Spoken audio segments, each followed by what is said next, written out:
신약 성경 히브리서 11장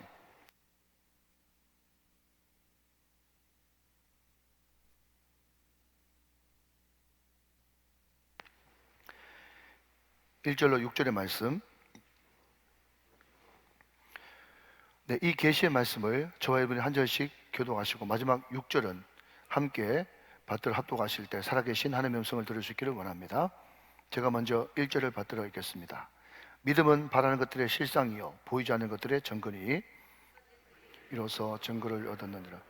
믿음으로 모든 세계가 하나님의 말씀으로 지어진 줄을 우리가 아나니 보이는 것은 나타난 것으로 말미암아 된 것이 아니니라. 가인보다 더 나은 제사를 하나님께 드림으로 어려운 자라 하시는 증거를 얻었으니 하나님이 그 예물에 대하여 정언하심이라. 그가 죽었으나 그 믿음으로써 지금도 말하느니라. 믿음으로 에녹은 죽음을 보지 않고 옮겨졌으니 하나님이 그를 옮기심으로 다시 보이지 아니하였느니라. 그는 옮겨지기 전에 하나님을 기쁘시게 하는 자라 하는 증거를 받았느니라. 믿음이 없이는 하나님을 기쁘시게 하지 못하나니 하나님께 나아가는 자는 반드시 그가 계신 것과 또한 그가 자기를 찾는 자들에게 상 주시는 이심을 믿어야 할지니라. 아멘. 자, 우리 옆에 분들과 한번 반갑게 한번 더 인사하시고 말씀 받읍시다. 예수 부활하셨습니다. 한번 인사하시기 바랍니다.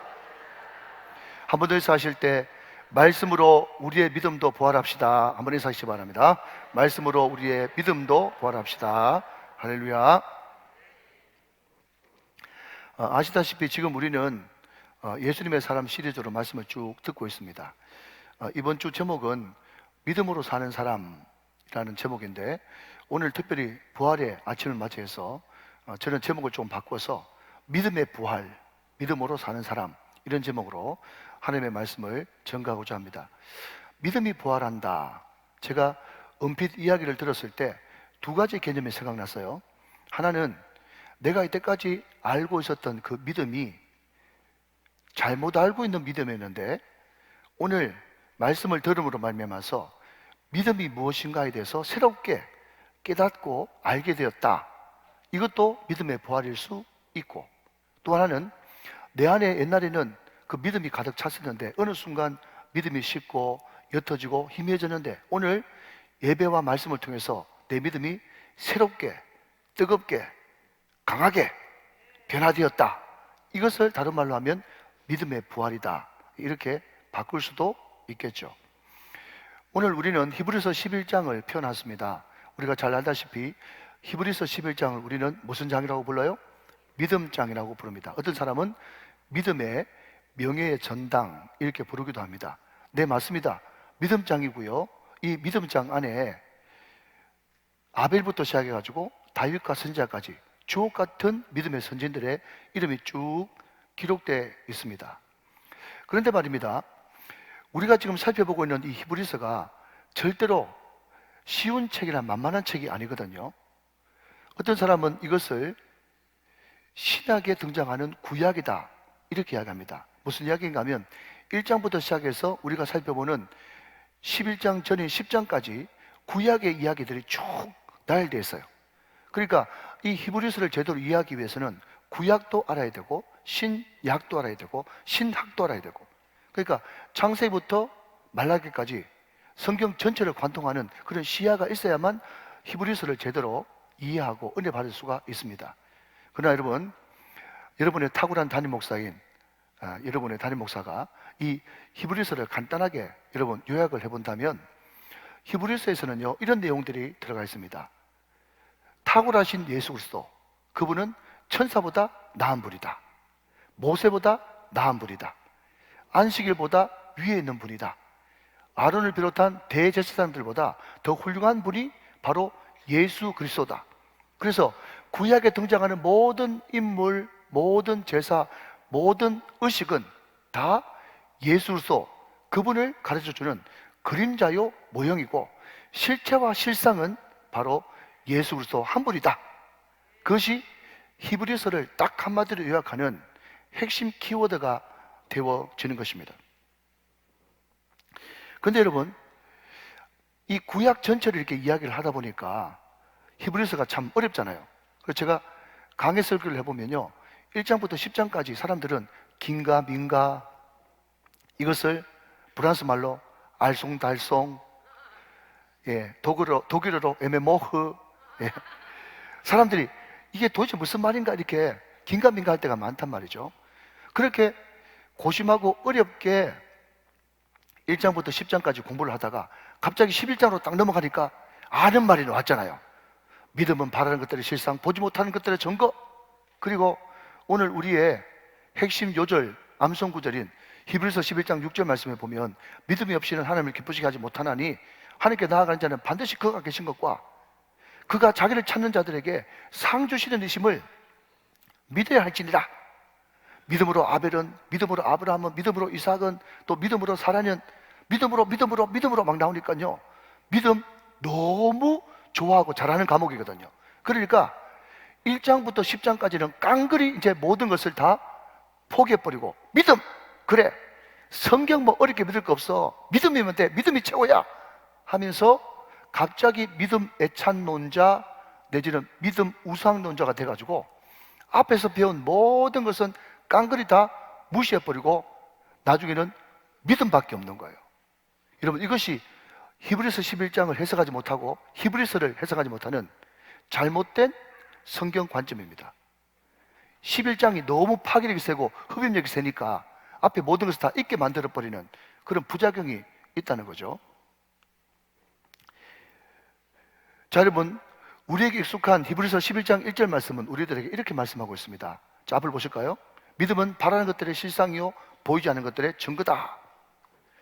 여러분, 저는 이 말씀을 준비하면서 왜 사람들이 이 1절 말씀 하나에 앞에 있는 모든 내용들을 다 깡그리 말짱 도루묵 만들어버리고 믿음 애찬론이 되어지는가 혼자 생각을 해봤더니 거기에 바라는 것들, 다시 한번 띄워주시면 믿음은 바라는 것들이라고 하는 이 단어 때문에 히브리서가 지금 왜곡되고 있구나, 그런 생각을 해보는 겁니다. 좀 잘 한번 들어보십시오.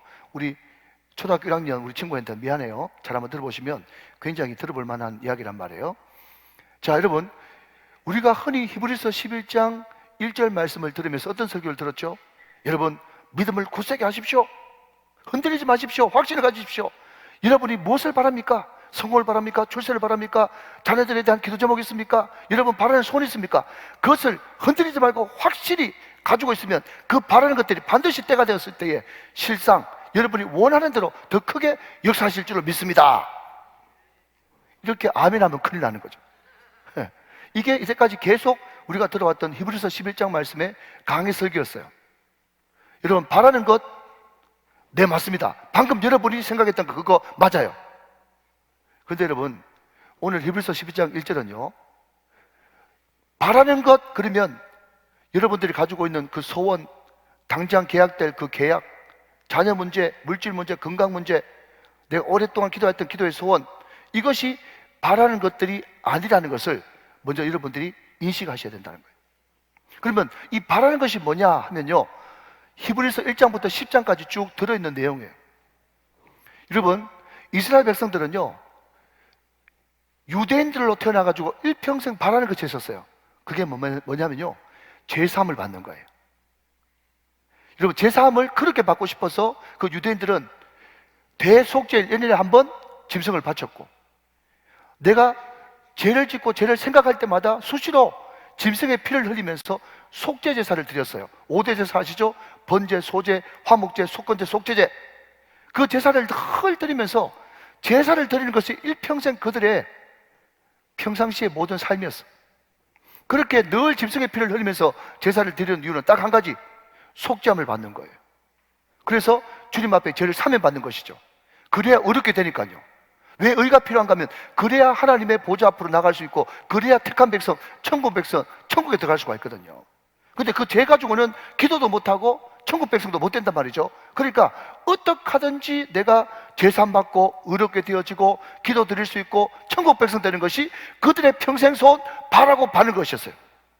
자, 여러분 잘 들으십시오. 굉장히 중요합니다. 그런데 늘 속죄제사 드리고 짐승 잡는 것이 일상이 되다 보니 이게 도대체 내 제사가 열납은 되는 것일까? 정말 이 동물 제사 가지고 의롭게 될 수 있는 것일까? 내 기도는 상달되는 것일까? 나는 정말 천국 백성 될 수 있을 것인가? 늘 갈등하고 고민했는데, 그때 여러분 보라, 세상 죄를 지고 가는 하나님의 어린 양이로다. 인자가 온 것은 섬김을 받으람이 아니라 오히려 섬기려 하고 내 목숨을 인류 대속의 대속제물로 드려서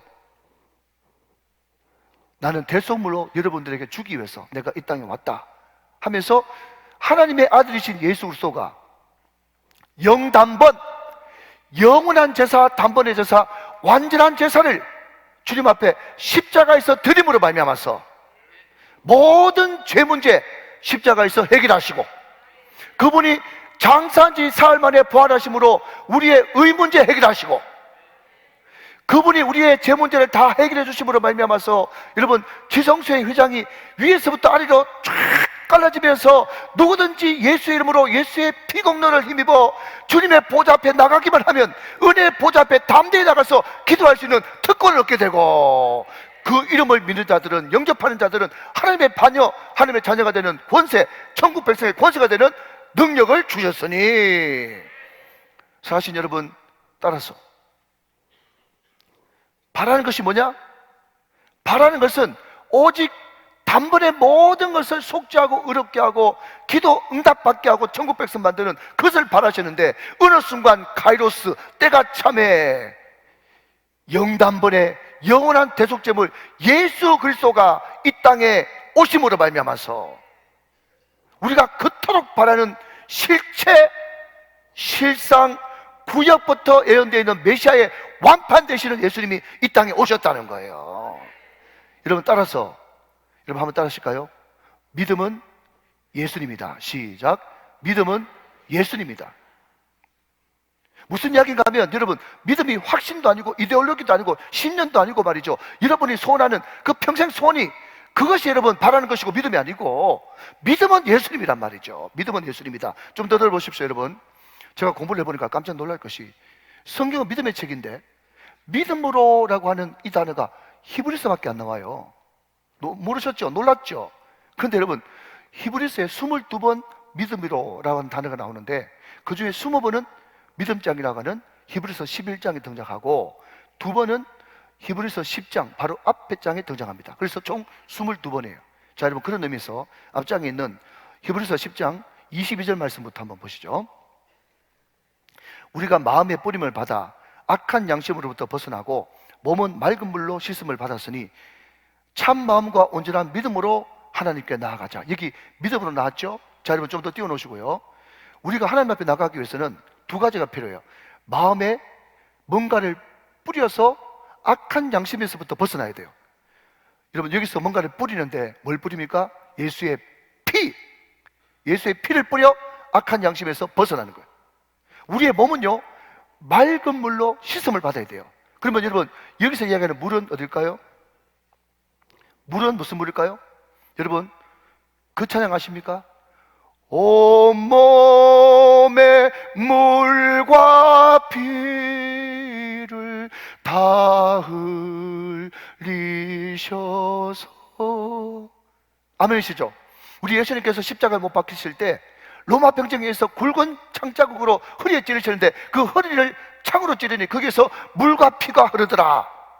거기서 나오는 물, 이 물로 우리의 몸을 씻어 참 마음과 온전한 믿음. 이런 먼저 결론부터 말씀드리면, 히브리서 나오는 모든 믿음을 예수님 혹은 예수님으로 말미암아 예수님을 통하여 예수님을 집어넣으면 다 말이 100% 되는 것입니다. 우리가 마음의 뿌림을 받아 악한 양심으로부터 벗어나서 몸은 맑은 물로 씻음을 받았으니 참 마음과 온전한 믿음 예수 그리스도로 하나님께 나아가자. 여러분 믿음은 예수님이 있어요. 자, 한 걸음 더 나가서 여러분 10장 38절 말씀 또 봅니다. 나의 의인은 믿음으로 말미암아 예수님으로 말미암아 살리라. 또한 뒤로 물러가면 내 마음이 그를 기뻐하지 아니하리라 하셨느니라. 여러분 여기에 믿음으로 말미암아가 예수님으로 바꾸면 정확하게 100% 일치하는데, 여기에 뒤로 물러난다라고 하는 이 말이 말이죠, 굳센 믿음에서 포기한다, 약해진다, 옅어진다 그런 뜻이 아니고요, 오직 믿음은 누구라고요? 예수님인데, 예수님이 실상이고 실체시고 완판이신데, 그 예수님의 복음이 이 땅에 왔음에도 불구하고 그 예수님만 붙들지 않고 이 당시에 있는 구약의 많은 율법학자, 서기관들, 바리새인들이 자꾸 예수님 외에 몰려 율법을 썩는 겁니다. 구약으로 돌아가야 된다는 것입니다. 구약으로 돌아가면 안 됩니다. 율법은 이미 예수님으로 마침이 되졌습니다. 율법의 완전함이 예수님을 통해서 이루어졌습니다. 여러분, 그렇기 때문에 그 실상 실체 되시는 예수님으로부터 뒤로 자꾸 물러가서 구약으로 율법으로 돌아가면 하나님이 기뻐하지 않으신다. 허허, 참, 이 기가 막힌 말씀인데 할렐루야, 믿으시기 바랍니다.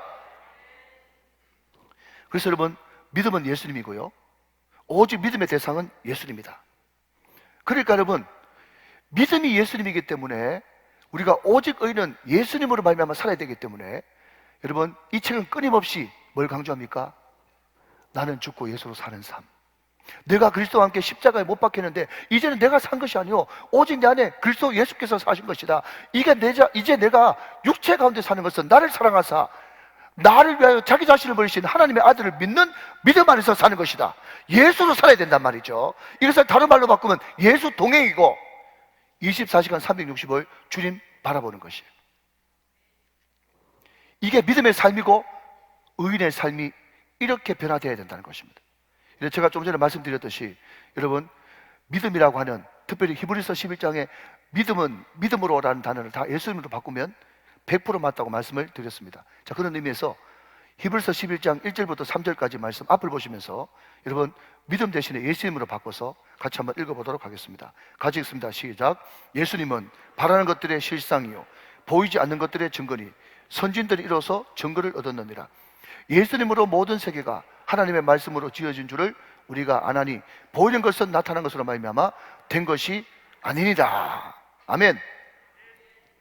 이스라엘 백성들이 영이신 하나님, 눈에 보이지 않는 하나님을 섬길 때 얼마나 힘들었을까요? 그런데 그 눈에 보이지 않는 하나님이 보이는 하나님 실상으로 나타나셨단 말이죠. 그분이 누구십니까? 예수님.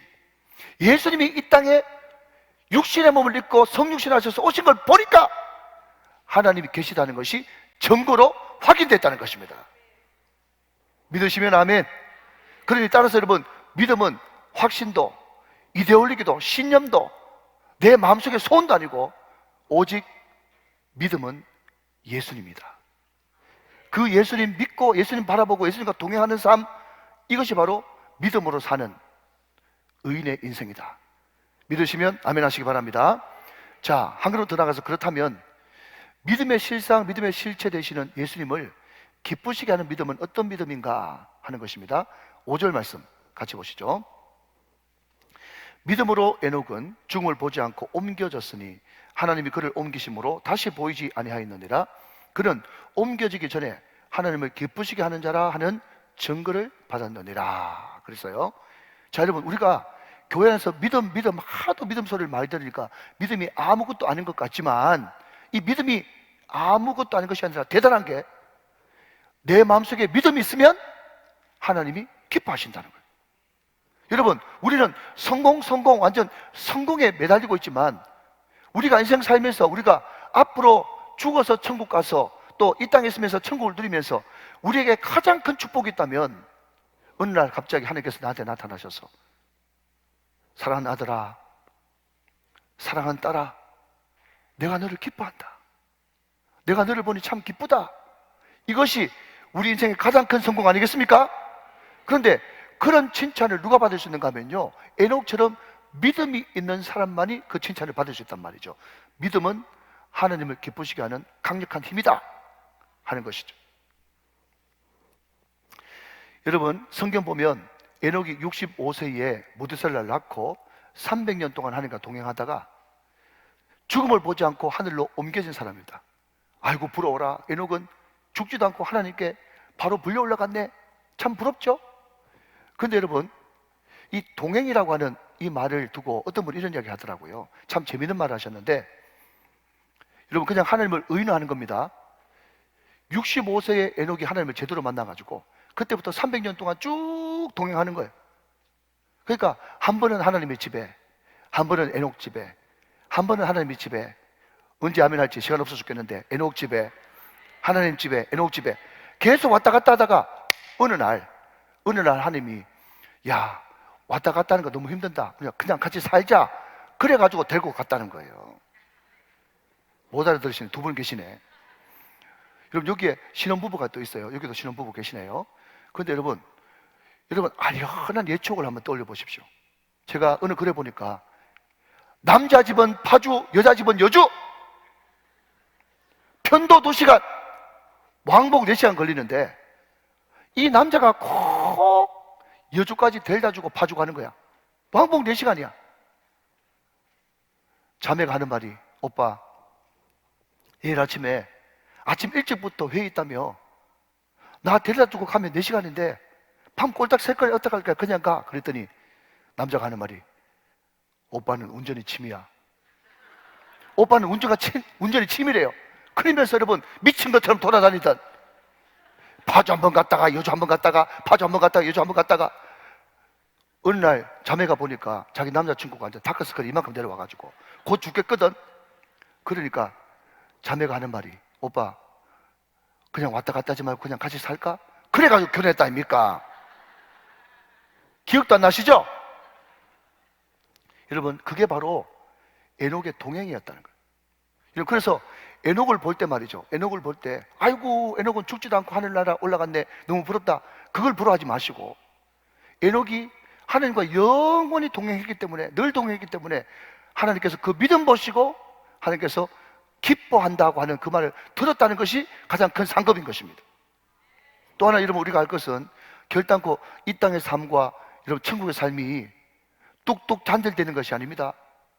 이 땅의 삶이 곧 천국과 연결되어 있어요. 지금은 내가 현실 때문에, 문제 때문에 천국 백성답게 못 사는데 앞으로 장차 천국 가면 천국 백성답게 살지, 그런 거는 없습니다. 현실과 천국은 맞닿아 있는 거예요. 사랑하는 여러분, 바로 지금, 아무리 어려워도 바로 지금 주님과 동행하기로 결정하게 되시기를 주님의 이름으로 축원합니다. 자, 그런데 6절 말씀을 보니까요, 이 주님을 기쁘시게 하는 믿음이 그 크창고 뭐 대단한 게 아닌 것 같아요. 자, 여러분 잘 외우는 말씀이죠. 6절 말씀 한 번 더 같이 보겠습니다. 6절 말씀입니다. 저와 같이 읽습니다. 시작. 믿음이 없이는 하나님을 기쁘시게 하지 못하나니 하나님께 나아가는 자는 반드시 그가 계신 것과 또한 그가 자기를 찾는 자들에게 상 주시는 이심을 믿어야 할지니라 그랬어요. 자, 여러분, 오늘 이 말씀을 보니까 하나님을 기쁘게 하는 것은요 별로 어렵지 않아요. 두 가지만 하면 됩니다. 첫 번째는요, 그가 계신 것을 믿으라야. 두 번째는 항상 그를 찾는 삶을 살아라. 이게 하나님을 기쁘게 하는 두 가지 행동 프로젝트예요. 여러분, 너무 겸손하게 무조건 아니라고 하지 마시고 목사님 묻는 질문에 정직하게 대답하십시오. 자, 여러분, 묻습니다. 하나님이 지금도 여러분 의사와 상관없이 내가 예수 믿을 때 그분이 내 안에 들어오셔서 지금도 여러분과 함께 계심을 믿습니까? 아멘이시죠? 바로 여러분, 그것을 믿는 것이 믿음이라고 하는 것이고, 그것을 하나님께서 기뻐하신다는 거예요.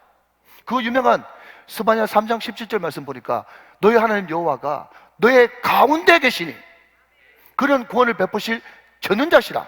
그가 너로 말미암아 기쁨을 이기지 못하시며 너를 잠잠히 사랑하시며 너로 말미암아 즐거이 부르며 기뻐하시리라. 여러분, 하나님이 여러분 가운데 함께 계시면서 여러분들을 얼마나 사랑하는지 여러분을 볼 때 기쁨을 이기지 못하신대. 여러분, 이 말씀을 액면 그대로 가감없이 고지고대로 믿게 되시기를 주님의 이름으로 축원합니다. 너를 잠잠히 사랑하시며 여러분 볼 때 즐거이 기뻐하시는 그 하나님의 그 놀라운 행복과 기쁨, 여러분 때문에 그렇다는 것입니다. 여러분, 하나님이 나를 사랑하신다, 하나님께서 나와 함께 계신 것만 그 자체로 행복하고 기뻐하신다, 이것을 여러분 성경에서 찾으면 수백 군데가 넘어요. 여러분, 오늘 세례식 한 것을 당연인 줄 아세요? 안 그랬으면 설교가 1시간 반 된단 말이에요. 여러분, 거기에 뭐 한나도 있고 다윗도 있고 사무엘도 있고 많지만 여러분 딱 하나, 여호수아 14장에 보면요, 이스라엘 백성들이 드디어 요단강을 건너가지고 31번을 전쟁을 하는데 그때 전쟁이 굉장히 답보 상태에 빠졌던 것 같습니다. 여러분, 요단강을 건넜던 그 수많은 이스라엘의 300만 이상 되는 그 민족 앞에서 말이죠, 유일하게 80세 넘는 사람은 유이한 사람이었어요. 누구죠? 요수아와 갈렙입니다. 여러분 아시는 대로 광야에서 20세 이상 되시는 분들은 다 죽었습니다. 유일하게 요수아와 갈렙만 살아서 그 출애굽 2세대를 가나안으로 인도했거든요. 그러니까 이스라엘 백성들 최소한 300만 가운데 80 넘는 사람은 두 사람밖에 없어. 누가? 요수아와 갈렙. 그 다음에는 다 40대 중반이에요.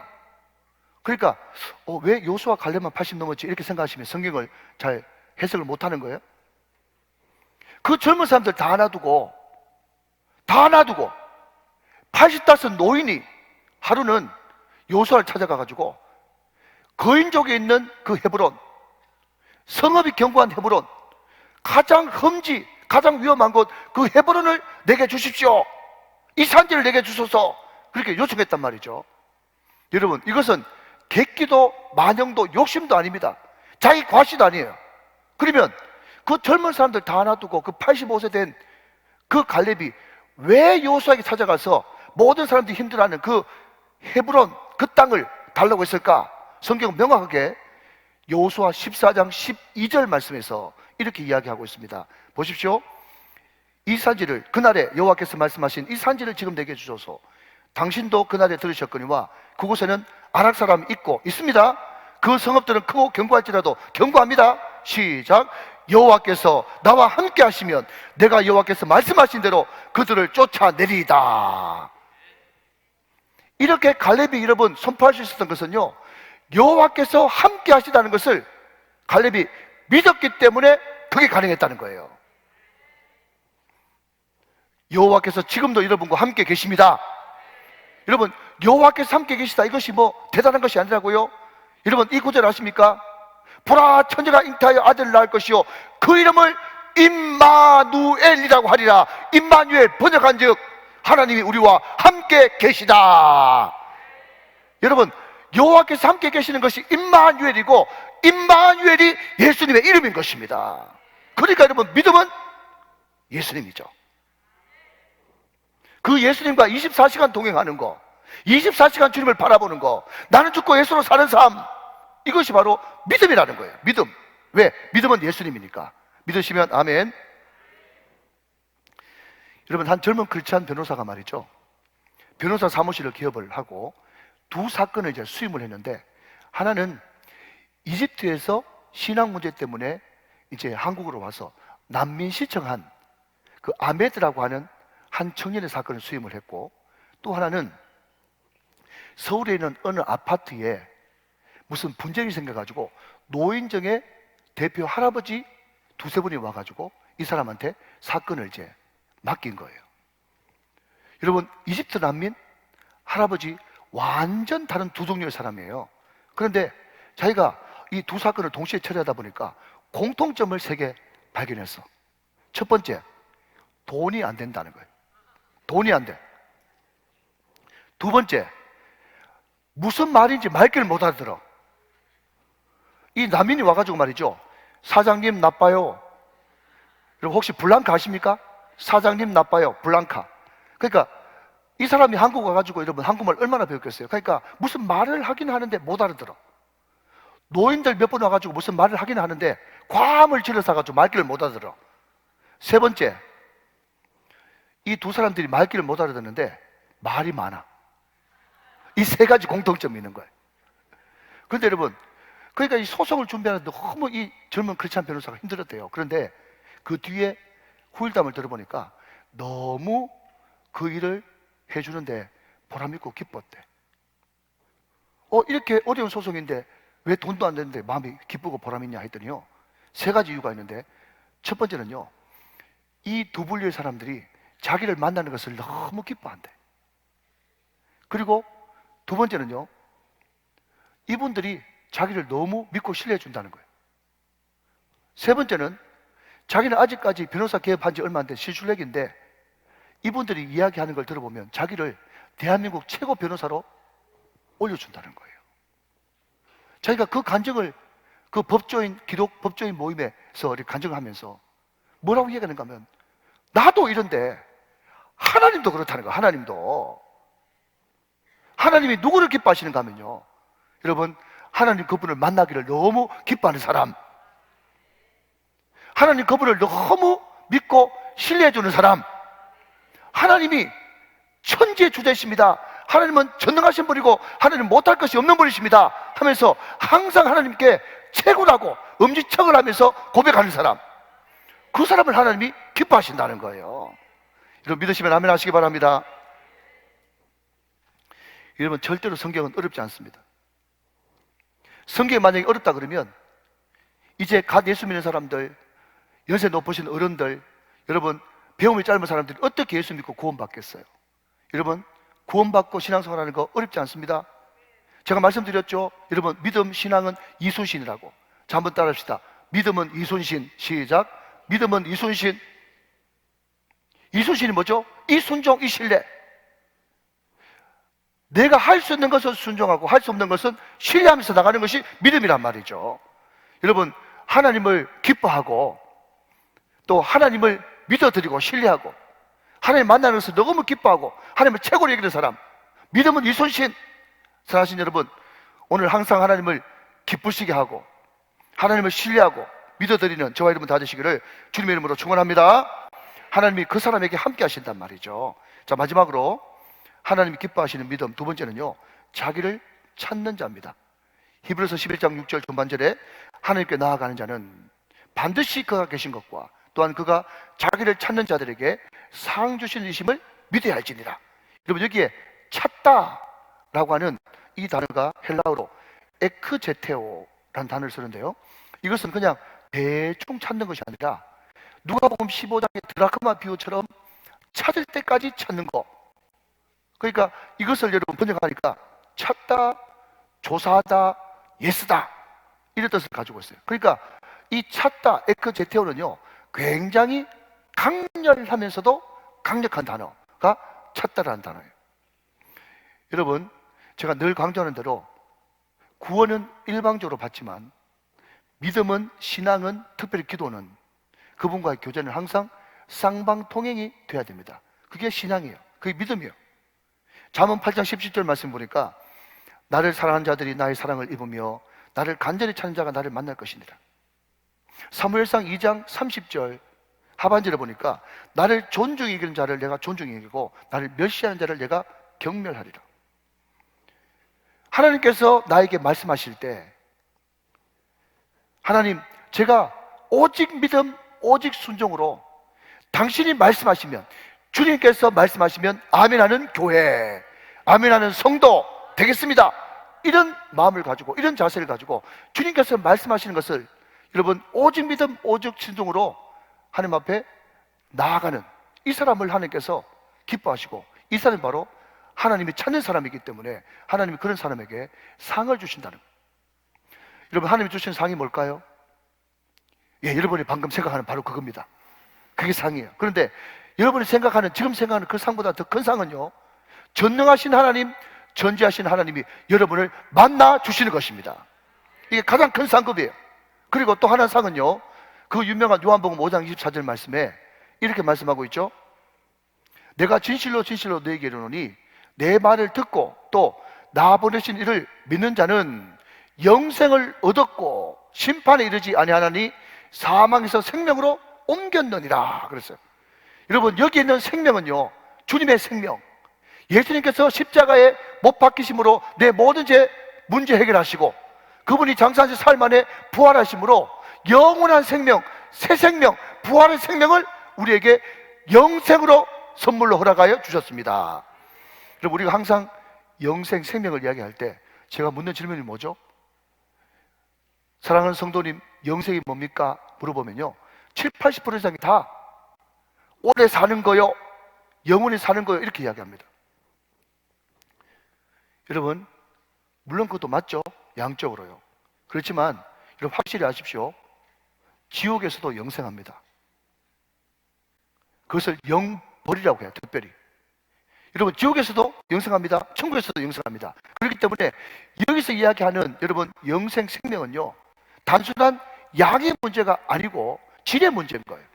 우리가 영생하는데 어떻게 영생하는가 하면 우리 주님께서 십자가에 못 박히고 사흘 만에 부활하실 때 영광스러운 영체로 부활하시고 부활의 첫 열매가 됐듯이 그 첫 열매 되시는 예수님을 본받아서 우리는 둘째 열매, 셋째 열매, 100번째 열매, 1000번째 열매, 14만 4천 허담 무리의 하나님의 권속이 되어서 우리는 예수님과 동일한 영광스러운 몸으로 부활하게 될 것입니다.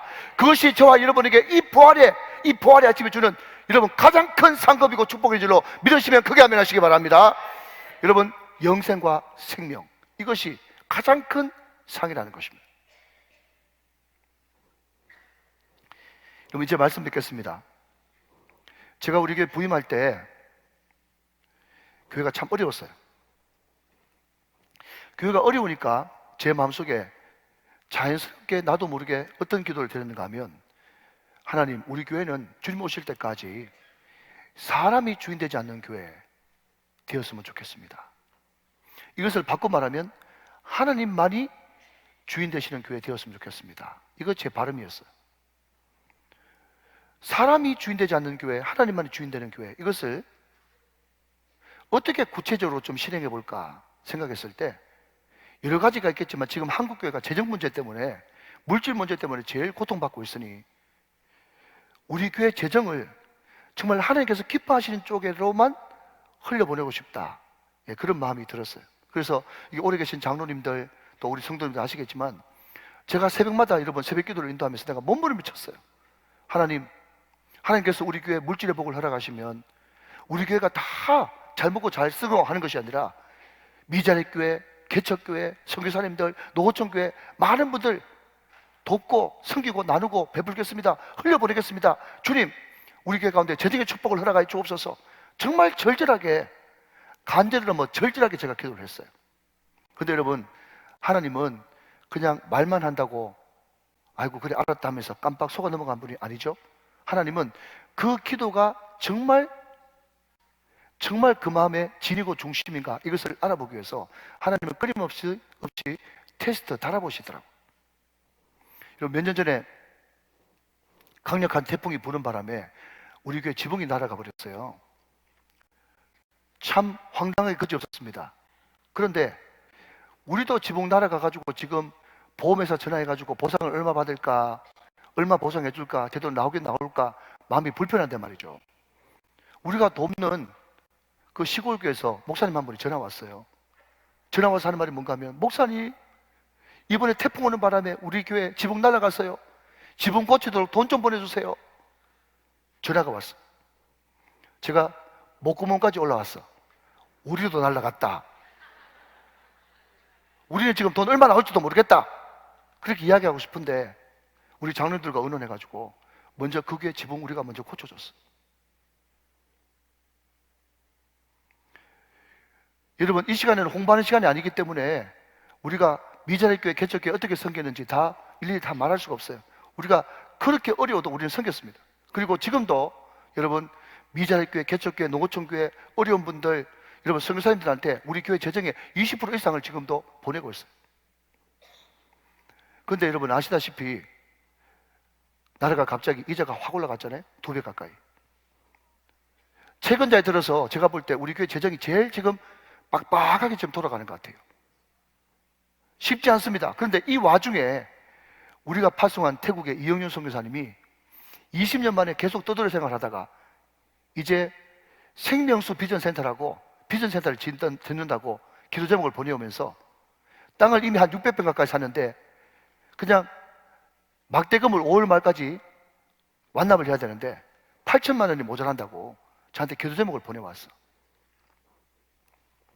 제가 그 기도 제목을 듣고 제 마음속에 확신이, 믿음이 탁 생기는 것은 뭔가 하면, 아, 우리 교회가 앞장서야 되겠구나, 그 생각을 했습니다. 그래서 오늘 여러분이 드리는 부활절 감사 예배는요 100% 한 푼도 남기지 않고 태국에 있는 생명수 비전센터 짓는데 다 보내도록, 그대로 다 보내도록 그렇게 하겠습니다. 제가 그렇게 결정한 이유는 우리 교회가 지금 5월 말에 은행권과 재계약을 해야 되는데 그때 정말 너무너무 중요한 그런 계약이에요. 제 마음속에 여러분 믿음이 발동되는 것은 오늘 안민 교수님이 이야기했던 것처럼 너는 왜 기도할 때마다 그렇게 불만이 많냐? 네가 먼저 믿음을 보여보고 그 다음에 나한테 기도해라 라고 이야기했던 것처럼 우리가 이 어려운 와중에도 믿음을 한번 발동하고 보여드리려고 그러는 거예요. 하나님, 부활절연금 싹 다 드리겠습니다. 우리 교회 책임져 주십시오. 하나님께서 책임져 주실 줄로 믿습니다. 만약 그것이 아니라고 할지라도 하나님은 가장 선하고 아름다운 방법으로 우리 교회 채우시고 넘치게 하실 줄로 믿습니다. 사랑하는 여러분, 말씀 정리하겠습니다. 우리가 여러분 신앙생활 할 때 절대로 여러분 우리의 믿음 생활이 머리로 머무는 신앙생활 안 됩니다. 교리로 배워서 하는 신앙생활 안 됩니다. 다른 사람들이 여러분 다 은혜 받고 축복 받아가지고 강기축의 주인공이 다 돼가지고 여러분 그 간증을 하고 간증집을 내는데 그만 보면서 아 이런 것도 있구나 카드라 통신 안 됩니다. 여러분 믿음은 우리의 것이 돼야 되고 그러기 위해서는 24시간 365일 주님 바라봐야 되는 것이고 주님과 동행해야 되는 것이고 나는 죽고 예수로 사는 삶을 지금부터 살아내야만 되는 것입니다. 여러분 이 믿음이 참 희한해가지고요 제일 처음에는 어떻게 하든지 은혜를 받고 믿음으로 한번 살아보려고 발버둥 칩니다. 좋은 것입니다. 그런데 어느 날 그 은혜가 넘치니까 어느 순간 그렇게 믿음대로 살려고 발버둥 치는 것이 싹 없어지고 갑자기 자연스럽게 여러분 어떤 사건에 대해서 믿어지더라는 거예요. 믿어지는 것입니다. 여러분 이 믿어지는 것이 엄청난 것입니다. 이번에 여러분 이렇게 부활주일 헌금 다 드리는 것도 어렵지 않았습니다. 이렇게 드리면 하나님께서 반드시 일하시겠다고 하는 것이 믿어지는 거예요. 하나님이 하셨습니다. 지금도 하나님이 하십니다. 앞으로도 하실 것입니다. 이것이 믿어지게 되시기를 주님의 이름으로 축원합니다. 사랑하신 여러분, 이 부활의 새 아침에 저와 우리 모든 다음 세대 우리 자녀들이 예수님을 억지로 믿으려고 발버둥 치는 것이 아니라 그분이 지금도 나와 동행하고 우리가 24시간 주님을 바라보고 갈라디아서 2장 20절 말씀에 근거해서 나는 죽고 예수로 사는 삶으로 살기로 결정할 때 자연스럽게 하나님께서 믿어지는 은혜, 자연스럽게 믿어지는 은혜, 이것이 절대로 의식하거나 부담스럽지 않고 아 그렇게 믿음의 발걸음이 옮겨지는 은혜, 이 은혜가 바로 우리가 그토록 열망하고 간절히 찾아야 될 믿음의 부활인 것입니다. 오늘 이 믿음의 부활이 저와 여러분 가운데 충만하게 넘치게 되시기를 주 예수 그리스도 이름으로 축원합니다. 축복합니다. 축원합니다.